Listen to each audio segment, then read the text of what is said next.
go. Yeah, perfect. Welcome for this webinar. Probably it will be the last one this year. We had a couple of webinars, and today we will talk about tokenization of assets. We had tokenization of utility stuff earlier called ICOs, utility tokens, and so on. Then we expected the security tokens last year to be a hype, which did not happen. We had some first experiments being done in the security token area in multiple countries, of course.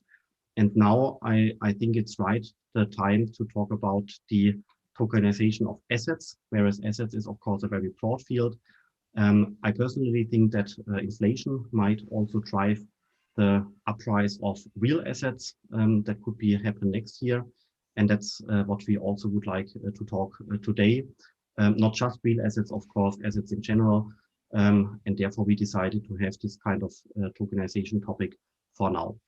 And with this, I would directly like to hand over to our panelists to not lose too much time and maybe ask everybody here in the room to quickly present himself to have a background of each person's profile and also the context of why the person is saying this.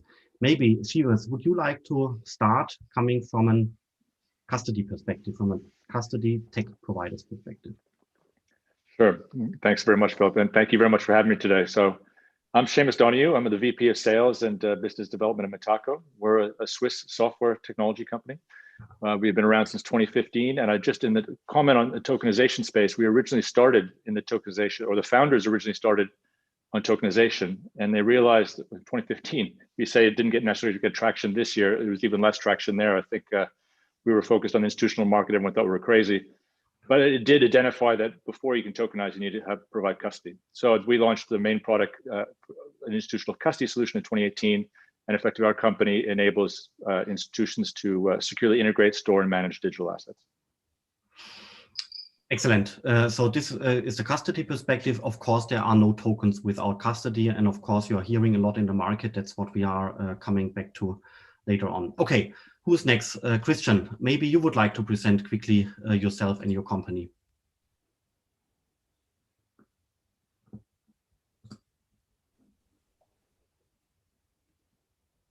Okay, then we move on to the next person. Maybe Matthew, coming from Settlement. Would you like to quickly present yourself? Yeah, so my name is Matthew. I'm one of the co-founders of a company called Settlement. We are a blockchain platform as a service provider, and asset tokenization is one of the use cases that we have a rich set of template libraries for companies that want to issue assets. They can do that quite easily, quickly, and securely using the Settlement blockchain platform as a service. Okay, we'll talk about Settlement later on. Then next, I would propose, Sergey, that you are quickly presenting yourself. You are today representing Sophia.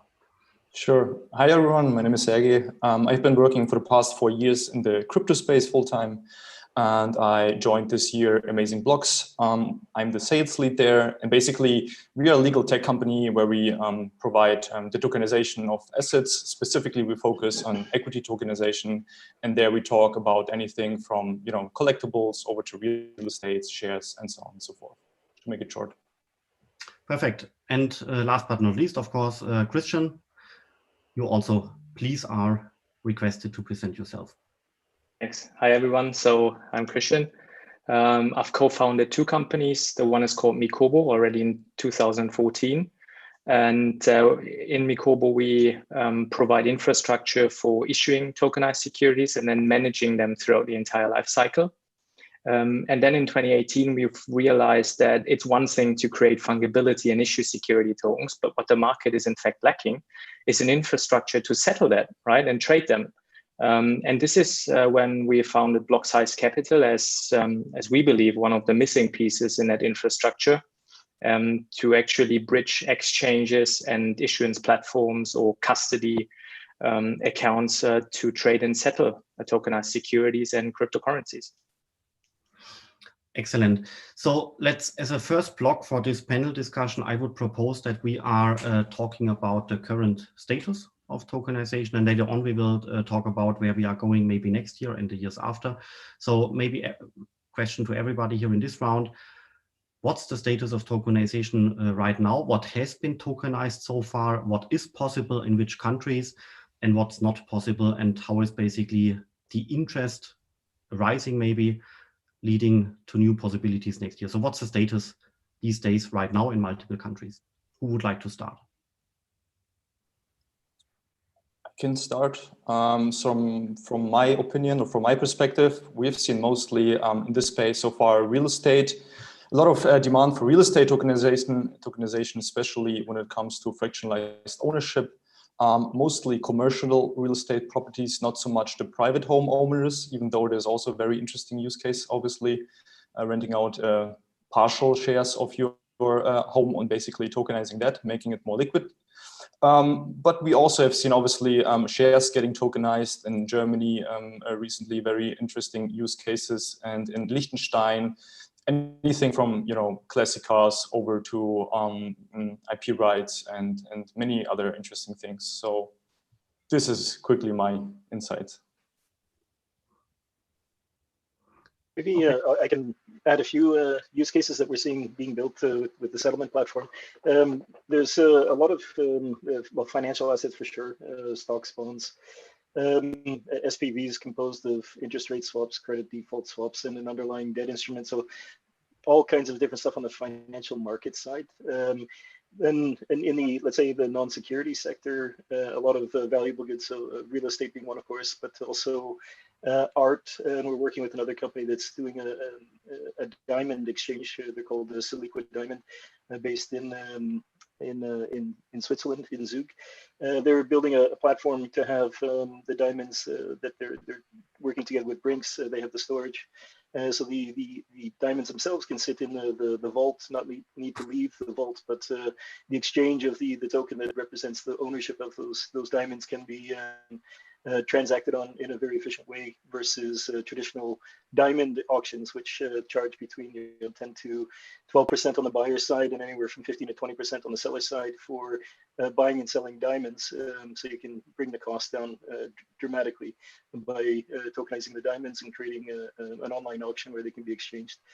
Those are a couple of the high value ones. Other things like loyalty points. We had a couple of engagements where companies are tokenizing loyalty point systems. One of the challenges that they face in the loyalty points domain is that they're not interchangeable. So you have some which kind of, and the reasons why that creates problems is it limits the capabilities of marketeers to offer different things when they want to exchange them within something like a miles and more or another point program where they're sharing points. It limits their ability to the flexibility they have to modify and do campaigns on the marketing side. So this everything from valuable goods to loyalty points to securities. We've seen a little bit of everything. Now the state of it is nascent still, I would say. It's early days. A lot of experimentation still going on, but I think that looking forward, Philip, I think in 2021 and 2022, we'll start to see a lot more of these use cases coming into productive use where they're actually delivering a business case and delivering value to the companies that have been experimenting over the past couple of years. Okay, that was a very good overview. Seamus, Christian, do you want to add something? I think Matthew mentioned something at the end there. I mean, the business case. So I think that there's lots of interesting stuff going on, and let's say particularly fintechs and some of the smaller participants in the market. We work primarily with the larger banking community. So I think the business case for them is a bit more difficult because things need to operate at scale. And I think the use cases they look at, I think they all look at there's that famous World Economic Forum chart about tokenization, how you have 24 trillion in the next 7 or 8 years per annum. I mean, that's the hope, but I don't think that's the reality right now. I think what we see basically is that most of our clients start with custody around cryptocurrencies. They all are thinking about tokenization as a huge business opportunity, but I think basically it's not so much a reality yet. But I think the one use case we are seeing traction in is in the payment space. I mean, banks. I could think from a banking perspective, banks. I think about 40% or I think more accurately, but 38% of banks' earnings are payments. And you've already seen companies like JP Morgan launch, JP Morgan Coin. To a degree, that's effectively disrupting their own business. But they realize I think when any of these new technologies come out, it potentially disrupts, but it also has the opportunity to make the opportunity much larger, basically, right? So you're flattening the financial markets, and then effectively payments can replace a lot of what uses you hadn't even thought about before. So markets can really explode in size. So we see from our perspective, although we have a basic custody layer, what we also deliver is end-to-end security run processes. Those processes can be managing keys related to moving assets, you know, your transfers, who and how keys can be accessed in the custody space. But it also extends into the tokenization space in the sense that tokens are based on smart contracts, and they have methods, and those methods are critical functions when you think about let's say the primary issuance side of a stablecoin. Who can mint, who can burn, who can transfer? These are critical processes that, you know, if someone compromises these, the credibility of the underlying assets is destroyed. I mean, just imagine, it'd be almost like printing dollars, that fiat money we see these days. It's printed at will. What's happening to the value of the dollar? So I think the point is here, you need to have credible processes, and banks are highly regulated, and they have very specific risk and control frameworks they need to implement and ensure that those are end-to-end secure, meaning you have cryptographic proof of the processes. So that's what we can deliver. And that's really where we view a very big opportunity going forward, is making whatever gets tokenized, it's really about the integrity of the processes. And that's something that we see clients experimenting right now with, helping them with the integrity of the issuance process, integrity of those minting process. Longer term, I think that moves into many different things, corporate actions, automating those at scale and ensuring the integrity of those. I mean, that's where I think it eventually goes. But our initial experimentation we see is really, I'd say, the payment use case. Let me add one more thing here. You pointed out something very interesting, because a couple of years ago, or now for 24 months, you always heard the story about custody. We should not invest there. That's very soon coming a commodity, right? And maybe these people saying this might have been wrong, because it might be much more than a commodity, because it basically enables the processes, right? So a custody goes in each process step you refer to, minting, confirmation processes, and so on. This is all rooted in custody of keys in the future. Therefore, maybe it's more than a commodity business in the future. But it's an interesting thought, actually. We should explore this next time also, the importance of custody for all kinds of future business models. Christian, you want to add something? You might also refer to the transaction or to the project you have been working on, because that's, I think, a massive project which is worth to explain briefly. Yeah, so I think it's fair to say that we already did a lot of projects in the debt environment. So we've started with promissory loans, syndicated loans. This is something that in Germany a couple of banks already did in the past. Then we've looked into profit participation rights, everything in the mezzanine space, right, that you can actually tokenize under the existing regulation. We've tokenized stocks, shares in Liechtenstein, which you can do there, but not in Germany. Recently, we did a 240 million tokenization of a stock certificate for a German listed company. That's all really, really interesting. But really, what makes me exciting is not looking at the standard financial instruments, which are already well covered, and a lot of infrastructure providers can do that. And of course, they take care of a very complex governance structure that allows only a specific person to mint, another one to burn. We have workflows integrated in that, like that only 2 out of 4 people can sign, and so on and so forth. Something that I want to see in the future is that those security tokens can be listed on MTFs. I think this is really important. I like it. It's cool to create fungibility, but liquidity will be the absolute kicker to actually amplify the growth. And then 2 specific financial instruments that we're currently looking into. The one is tokenized carbon offset certificates. Just imagine the benefits if you could tokenize actually a carbon credit, right? Make it fungible and tradable, exchangeable all around the globe. And the other one is fund shares, mutual fund shares. So just imagine you've got an illiquid asset sitting in your fund, right? So you can't redeem actually your money out of that fund. But once you've tokenized that fund share, you could theoretically sell off your fund share. And that creates fungibility to a lot of illiquid assets currently being locked up in funds. And these are two specific cases that I find personally very, very interesting.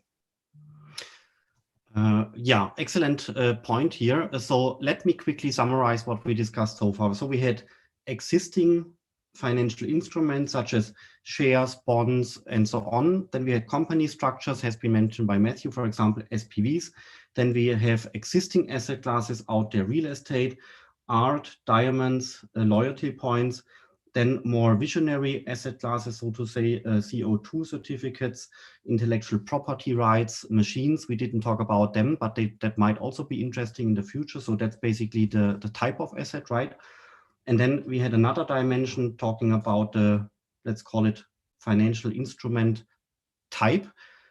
Indeed, debt tokens are possible in quite a couple of legislations. Shares are just possible in some legislations, for example, not easily being possible in Germany. So we have multiple dimensions to talk about, and I would agree with you guys that this space is basically filling and crowded quarter by quarter, and more experiments are being done by combining any type of asset with any type of capital market format, so to say, right? Let's talk about the legislations, and if possible, let's also talk about non-Europe legislations, if possible. Where are the best jurisdictions to go to? Yeah, is it Germany with a widely existing legal infrastructure with lots of law firms and so on? Is it tiny mini legislation such as Liechtenstein? Is it the US? Is it Asian countries? What would you recommend for first experiments?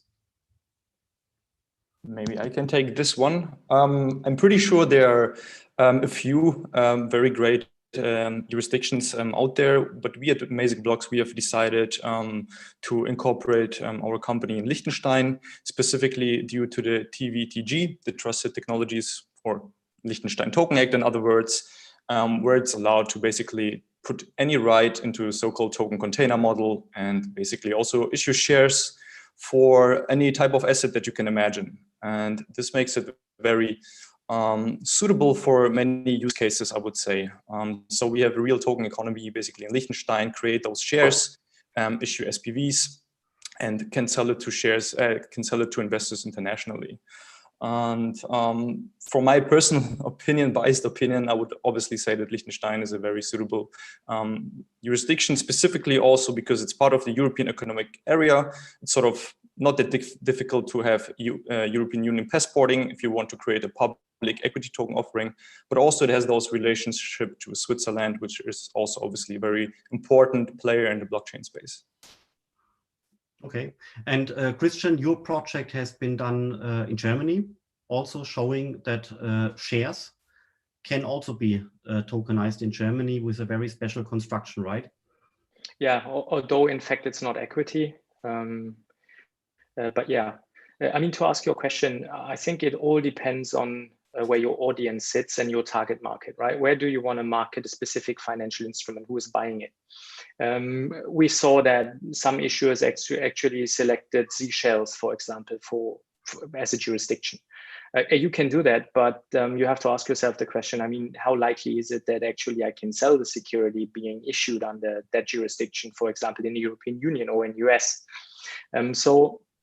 I think really it all depends on the target market, and you can already do it in Germany and in the European Union. I think in the US you also have some regulatory certainty for specific instruments, and Liechtenstein is great because that's your gate into the European Union. These are the jurisdictions that we have, except the US, experience with, and it worked pretty well. For the other ones, there might be use cases, but yeah, it depends on the target market. I think maybe just another company that we worked with in the US market, T0, already back in 2016, working with them. And I think there's one thing about the regulation being crafted in a way that it supports companies to start in a easier way with asset tokenization. But the approach at T0 was more of let's be part of the existing fully regulated market infrastructure and utilize that. So they have an ATS, an alternative trading system, essentially a dark pool that they own. So with that, they also have a fully regulated and licensed broker-dealer. So they're a fully regulated and licensed broker-dealer. They have the market infrastructure being the ATS. So those, and by doing that, I mean, what they achieve by having they're able to go today with security token offerings, and they're doing that with real estate. They're doing that with shares as well. So they're using existing market infrastructure in a way that not too many others are. So I think that's maybe another dimension to talk about. Where can you do asset tokenization in a fully regulated way?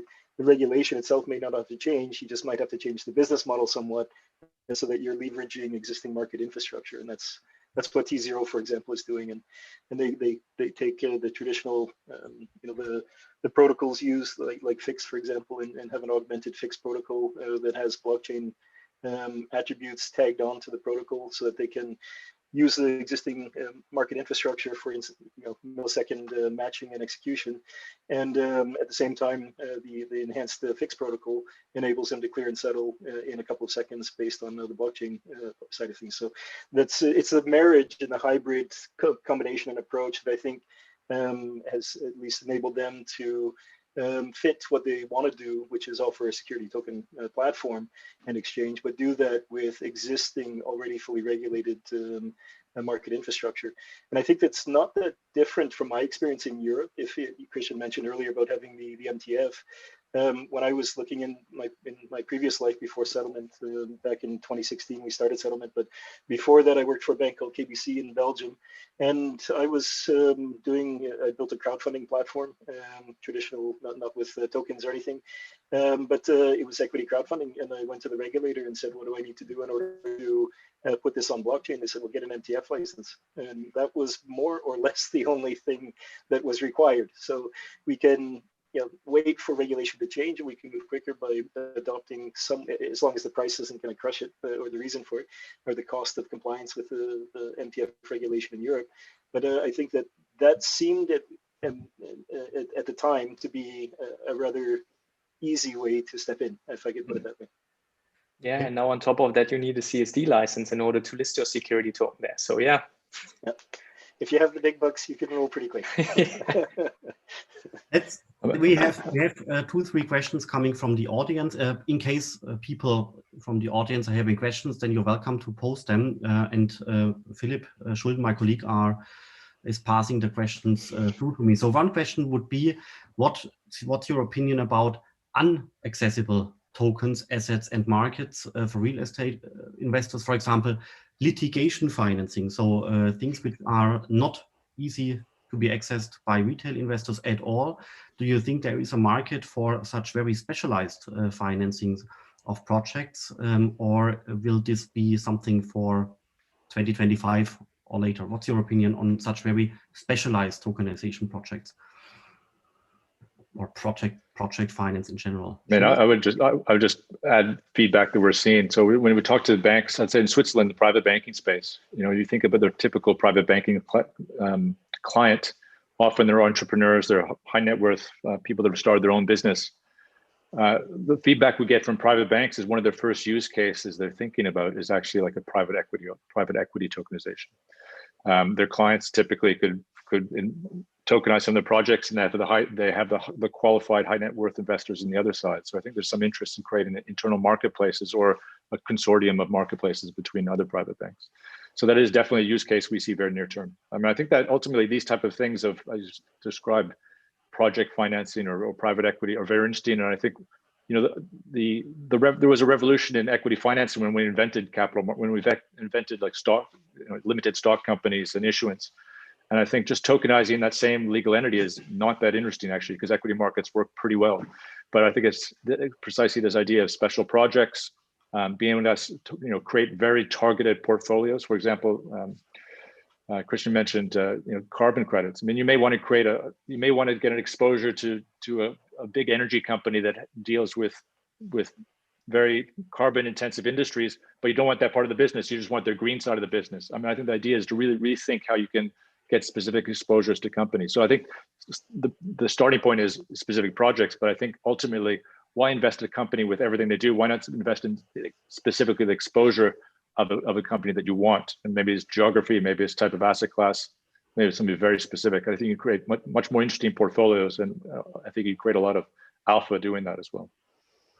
That's an interesting point you're mentioning. I had also made a note here because you also have to differentiate between, let's call it, private tokenizations and retail or public tokenizations. The public topics are very similar to crowdfunding with the typical difficulties of attracting people, partly also consumer protection and so on. And sometimes I think that the area of private tokenizations might be even larger, but of course you first have to tap into the audience who then invests on a club deal level or whatever. Anybody else wants to comment something on special projects with regard to litigation, say CO2 financing and so on? Mm-hmm. Yeah, a few funny stories. So litigation finance sounds interesting. It's funny. So technically, you could theoretically tokenize almost everything, right? Of course, you have some limitations with regard to throughput and so on and so forth. But it depends on how you wrap it up in the existing legal system, but you could tokenize it. And I mean, if it's generating a profit, it's certainly interesting. What we did this year was with one football club, we discussed how to tokenize football players. And James Rodriguez, for example, in Singapore already did that, a former Bayern Munich player, right? So you could theoretically say, now my contract is lasting for the next 10 years. I want to cash out now. So I'm tokenizing everything that I make in the next 10 years and sell it off to you, right? You invest in myself, I get the money now, and then every single profit I generate in the next 10 years will be allocated to you. Then we have a project in the UK right now where somebody is really assessing entrepreneurs' talents, right? And he wants to tokenize entrepreneurs. So he's determining the value of a person that then can sell their skills, knowledge, and working power to a company, right? So that person will be represented by some sort of token. And actually by owning that entrepreneur token, the talent is obliged to bring or to work for the specific company. And then we had racehorses, right? So also you could tokenize racehorses. You pay for the entire training, education for it, and then every single euro profit that this racehorse generates will be allocated to you as a coupon or dividend payment. So yeah. Can I tell one funny story too? Yes, about you sparked. There's a lot happening in the tokenization space, and one that is on our desk at the moment is pigeons. So pigeon tokenization, and we're based in Belgium. It's one of the biggest breeding countries. I didn't even know this until this use case landed on the desk. It was like, we want to tokenize pigeons. I mean, pigeons sell for 1.6 million euros in auction. So it was like, I had no idea that they were such a high value live animal. But indeed, there are these incredible stories. And when I was in Dubai, well, not this year, but the year before, talking about tokenization of falcons and camels and all kinds of animals that that are valuable in some parts of the world. That I'm in Belgium, and I didn't even know that pigeons were that valuable, but apparently it's quite a thing here. I would just jump in and just follow up what Christian said. I mean, I think the idea of tokenization of you've talked about tokenizing like football stars. I mean, these guys have very clear potential, let's say, I mean, whether you're a musician or an artist, there's some sort of revenue stream attached with you. But you look at the US as an example, you've got something like $1.6 trillion in student debt. I think the average student graduates with about $40,000 in debt. And uniquely, I think during the Bush government, when the Bush presidency, they made it, typically in bankruptcy in the US, you can discharge everything, but you can't discharge student debt. So this is a very strange sort of dynamic that you have the average student graduating with something like $40,000 debt, which really limits, can they do a startup? They have this big debt. This is a very, almost like an indentured sort of framework you've built there. Why not? Why shouldn't, if I got into Harvard, why shouldn't I be able to tokenize a certain number of years of my future earnings, for example? Or, I think you can really reinvent a much more fairer sort of financial sort of market. Instead of the loans, you've got some sort of dominant force lending loans, and you got to pay it back forever, basically.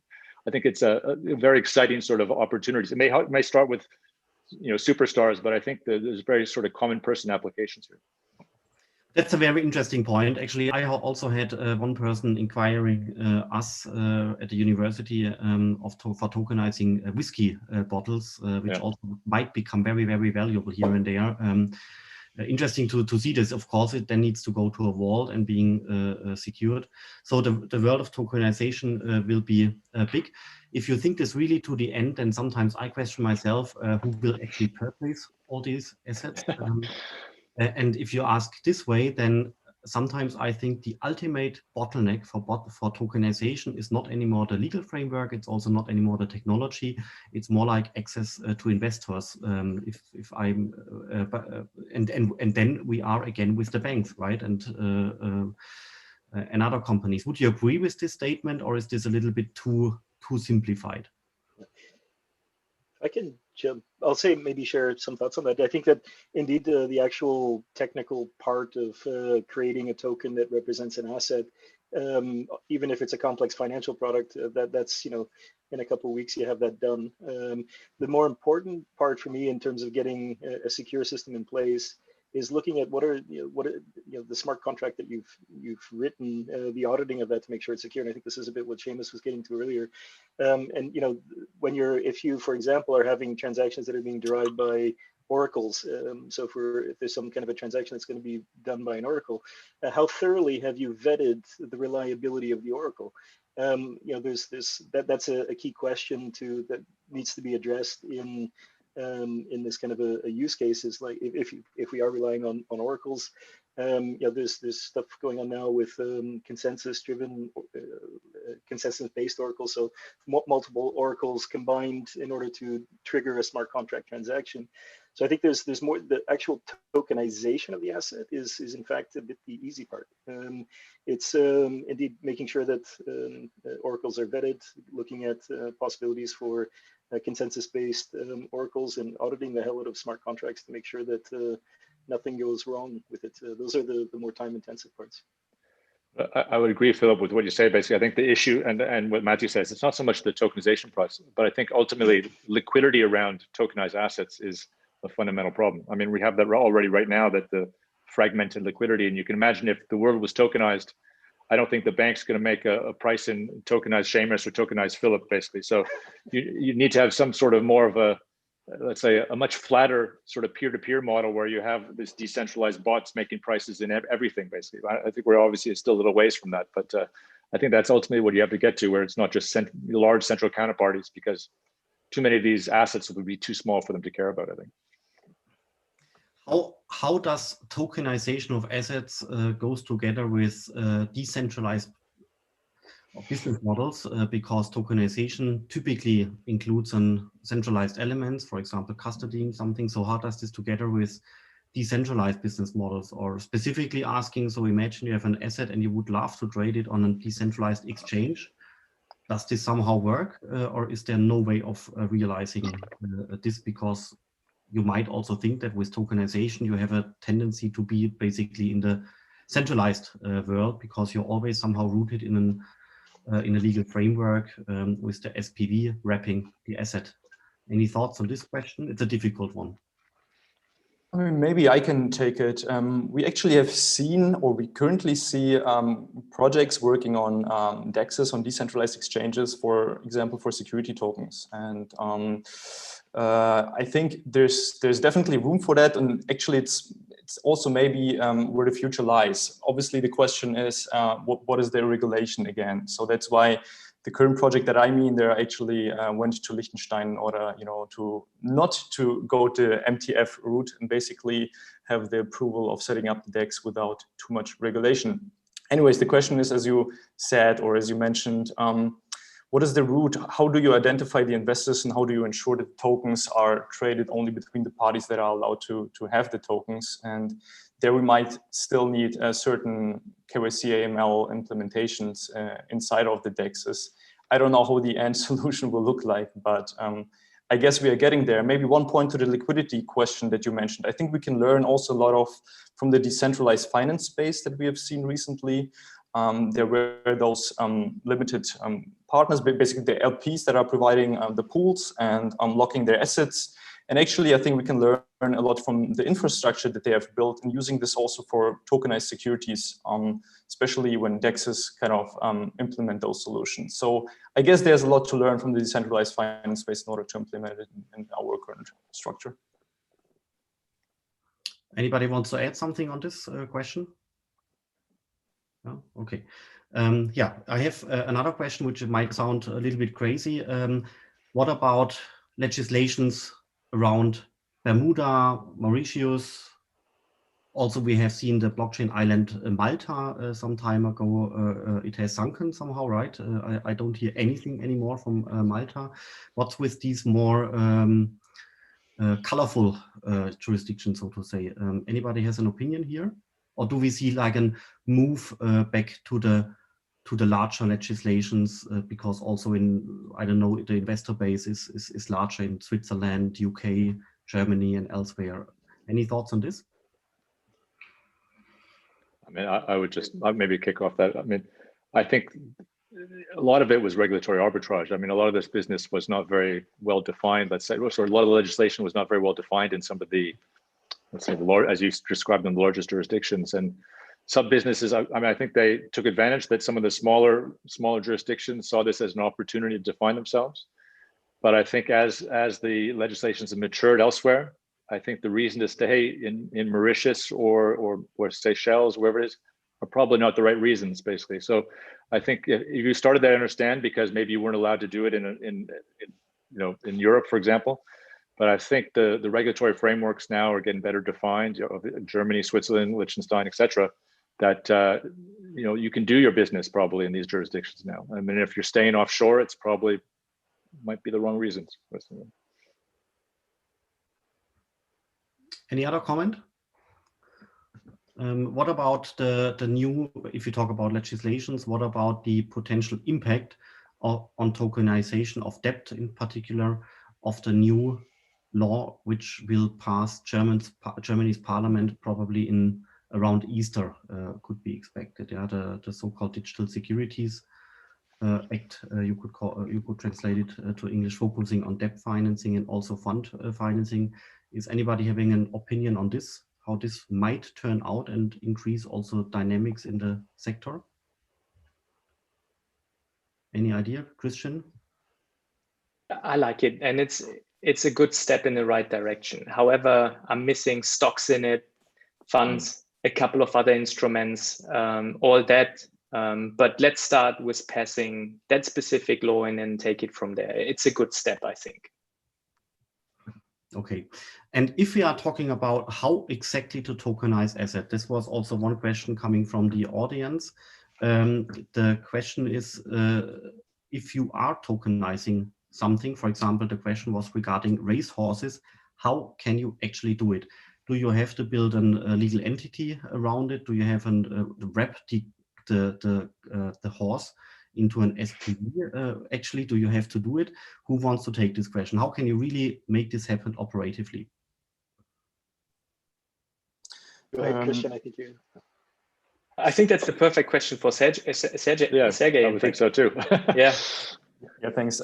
Yeah, so the way we would do it, and you mentioned it already, Philipp, is basically we would set up an SPV, and in Liechtenstein it's an AG, it's a public stock company, Aktiengesellschaft, and we would acquire basically the racehorses, or we could issue one entity, one SPV per racehorse, and issue the shares on top of this, or tokenize the revenue streams. I mean, there are a variety of options to do that. But the way to go is, I guess, having the regulatory insurance and setting up the SPV for that. Any other possibility? Ownership tokens, everything which has been promised by legislations? I mean, I think ownership tokens are also a possibility, even though I heard that it's mostly difficult to sort of transfer them into other jurisdictions, because ownership tokens apparently are not really accepted in other jurisdictions. So the tradability will be difficult in a sense. So I don't know, maybe someone else has more inputs, but this is from my understanding that it's sort of difficult still. We're going to ask, what do we define as an ownership token? I'm not familiar with that one. Well, the ownership token can be defined as the right of owning something, you know, of the right of owning this cell phone, for example. You can't see it because it's wrapped around, but the right of ownership can be packaged into a token according to the Liechtenstein Blockchain Act, for example. I don't think that this is possible, for example, in Germany, and it's also probably not possible in Switzerland, but you could theoretically do this. But the question is, why would you do it, and does it make sense? Any more thoughts on this, tokenizing things? But in case we are talking about, for example, tokenizing this horse, how would you exactly do it? So you would set up a special purpose vehicle, put the horse in it, like transferring the ownership to the of the horse to the SPV, right? And then create shares on the SPV where the horse is basically wrapped, right? Is this the story? Yeah, pretty much, I think. So it's indirect ownership of that horse. You SPV the horse, then issue a financial instrument that entitles you to, for example, receive cash flows generated by that horse. Out of those cash flows, you pay the caretaker, everything else related to maintaining that horse. I think this is how it would work in Germany, yeah. Sergey, you would like to comment on this same way it would work in Liechtenstein, because then apparently this small legal entity would also have to have a managing director, a bank account, you know, like the standard stuff a legal entity requires, right? Yeah, exactly. I think it's a very similar story. The difference is that you own real equity, I would say. I think this is kind of the major difference. And theoretically, you don't need a bank account. You could do it with the Ether wallet, but the question is how futuristic is it at this point?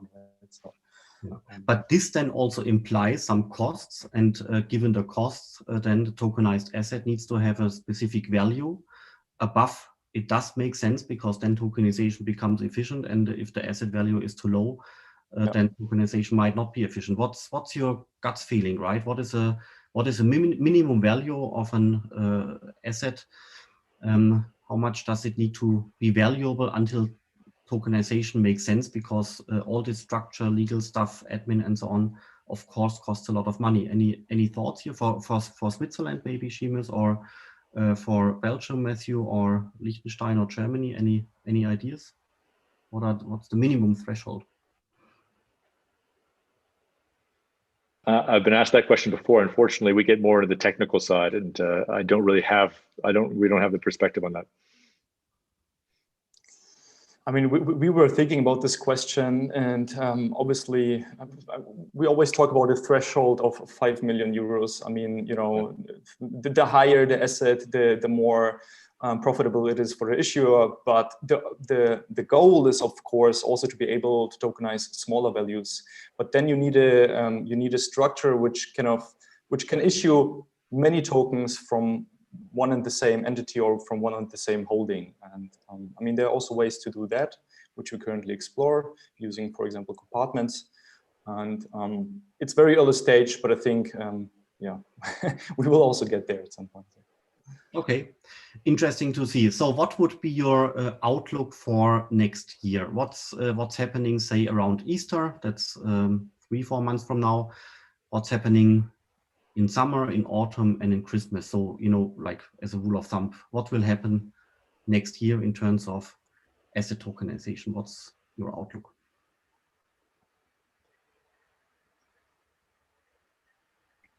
Shall I jump in then?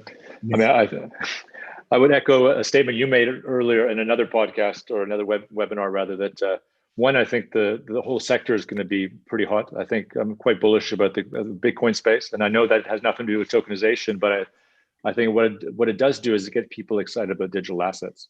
And I think one of the thresholds, or sorry, one of the frictions around, let's say, tokenized assets is, you know, we need people to have infrastructure to support tokenization. Be able, as we talked before, you probably want some self-custody infrastructure. You basically need the tools to manage digital assets more generally.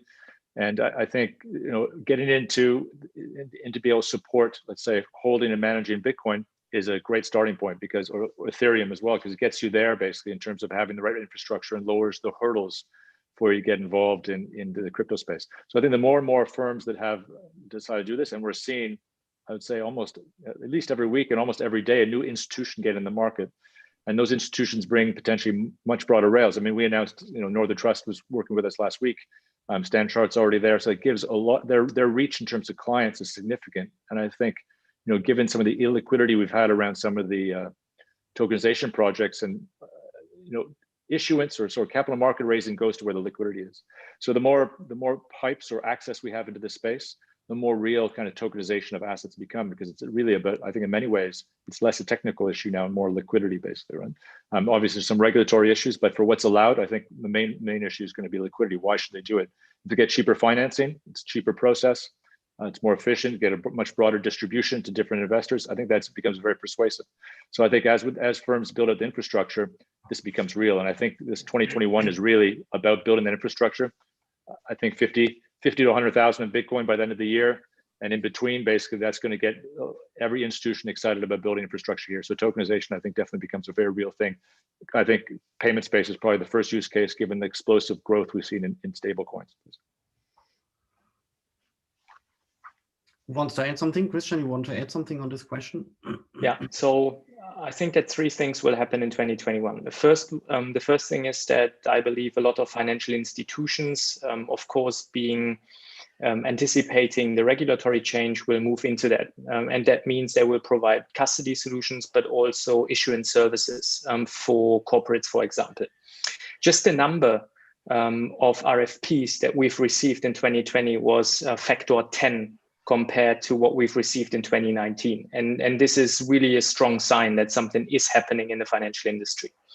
The second thing is that regardless of whether you'll be able to list a security token on an MTF, a professional secondary market, a lot of players are currently preparing themselves to offer an OTC trading board or providing market maker services for OTC trading boards. That means definitely we will see some marketplaces, some liquidity flowing into it from professional players for the security tokens. And that then resolves hopefully the problem. I mean, it's hen and egg, right? There are not enough security tokens out there because there's no secondary market. There's no secondary market because we've only got like 2 handfuls of security tokens being issued in Germany. And I think both is currently is growing, both sectors. And in 2021, we will actually bridge that gap between primary market and secondary market. And the third thing that is happening in 2021 is that finally we get stable coins that we can use for settlement on chain. So we're moving away from DVP to atomic swaps. But that means we can simultaneously, without any third-party intermediary, swap cash on ledger versus asset. And that again is a big boost for the infrastructure, because the entire point of blockchain or DLT is to remove the intermediary. Yet we're still settling DVP, right? Because there's a lack of cash on ledger to use that for settlement purposes. And I think these three factors are really driving the market in 2021. Fascinating to hear this. Matthew, what's your vision for next year?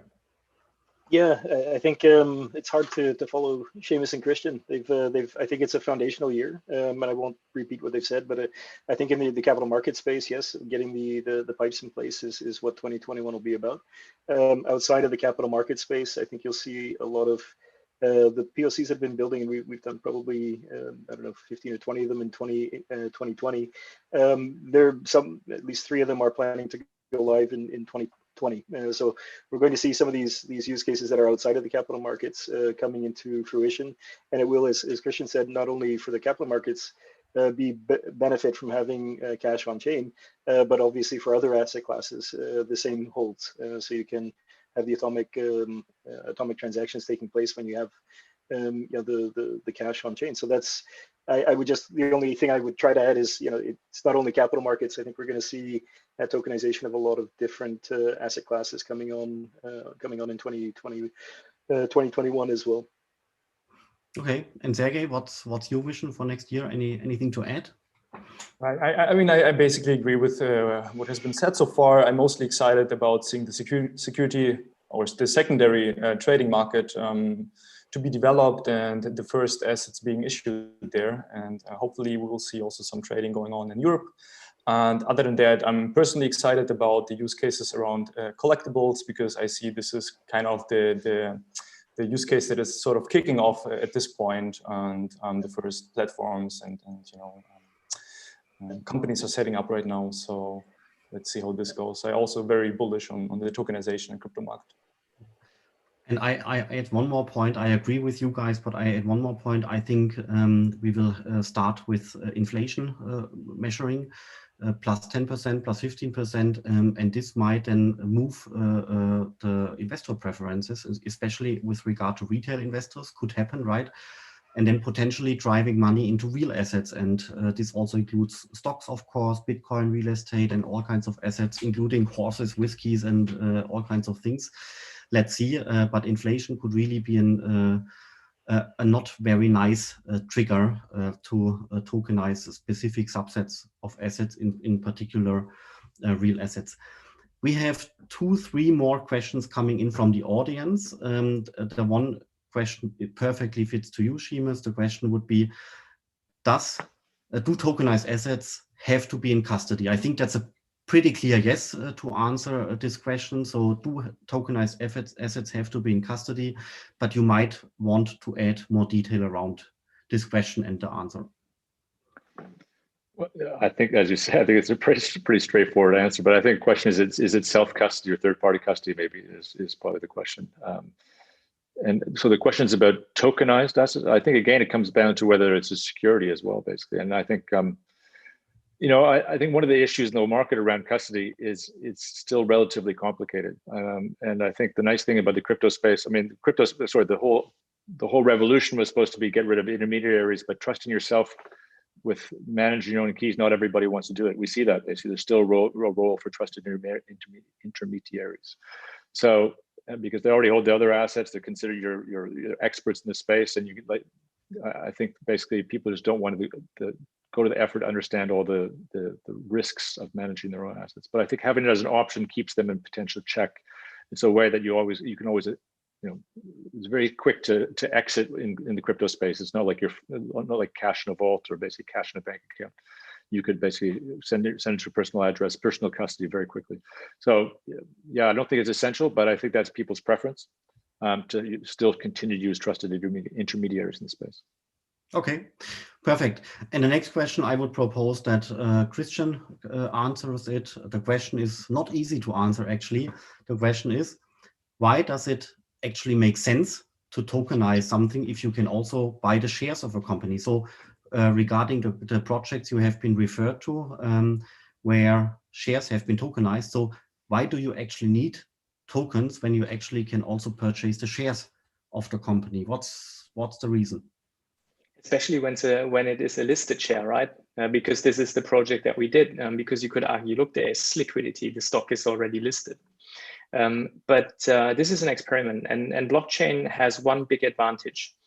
Currently, when you look at global capital markets, you've got more or less fragmented infrastructure, right? We've got Clearstream in Europe.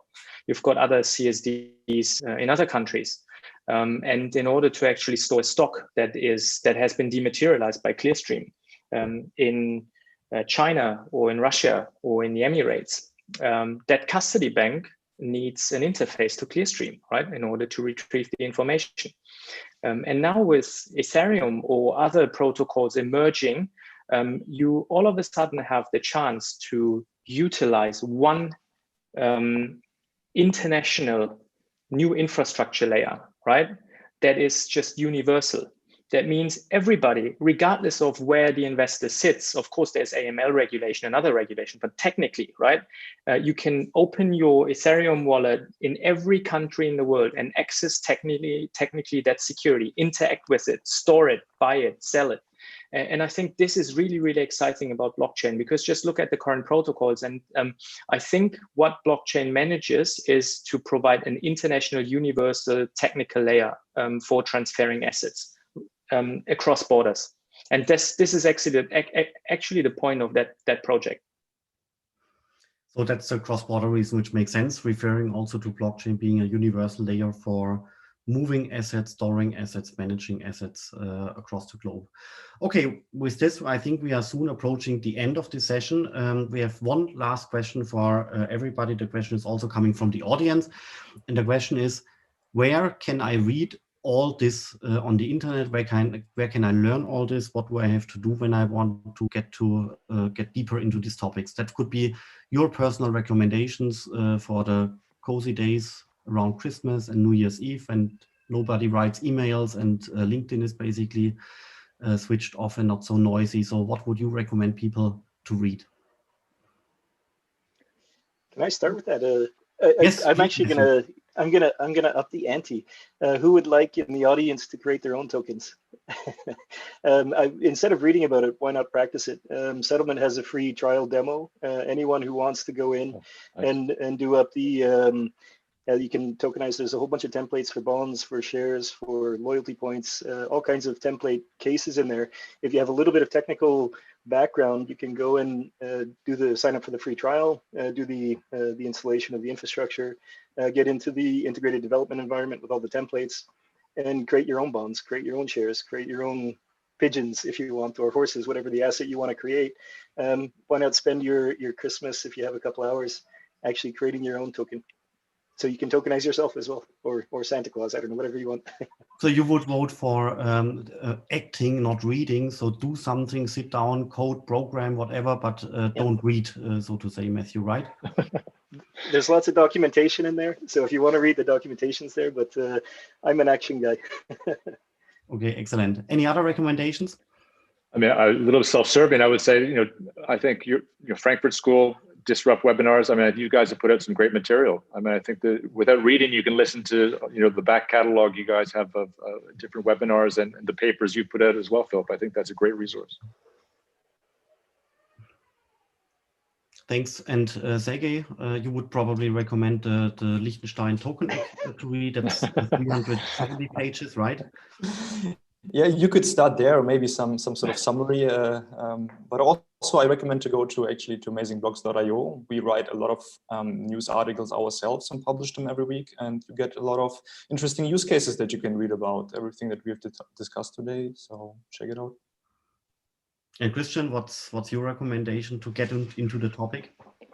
Yeah, I agree but also there's some good bits and pieces for specific elements. There's no such thing as a book that tells you everything from issuance over settlement to trading.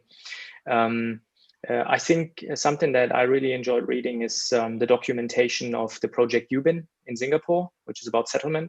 Unfortunately, still a lot of stuff is happening behind closed doors. That means a lot of corporates doing that are not publishing it yet, but they did. And it's very, very detailed. This is something, if you really want to get your hands into the machine room, into how it works, also on a technical level, I think that's interesting. And also from a few other exchanges that experimented with that already early on, there are some good publications that also demonstrated how the settlement works compared to the existing capital market infrastructure. This is something that I'd probably start with. Okay, that were quite some broad hints and recommendations. So I would very quickly summarize the session. We talked about multiple types of assets. We talked from pigeons, horses, diamonds, art, SPVs, shares, existing financial instruments, unknown financial instruments, litigation financing, and so on. That's the type of the asset. Then we talked about the type of the financial instruments, going from shares over profit participation rights to debt. So that's adding another dimension. Then we talked about who is actually the investor. Is it a private or a professional investor? And we talked about the countries where you can do it, multiple countries out there. It's improving year by year. And finally, we also touched different domains from issuance over trading up until post-settlement and custody. I think that was a very, very roundup for this year. Lots of knowledge put down here in the last 60 minutes. And with this, thanks for being here. Thanks for your time. Thanks for your experience. And yeah, let's continue next year. I think 2021 in the blockchain and digital asset world should be a quite fascinating year, right?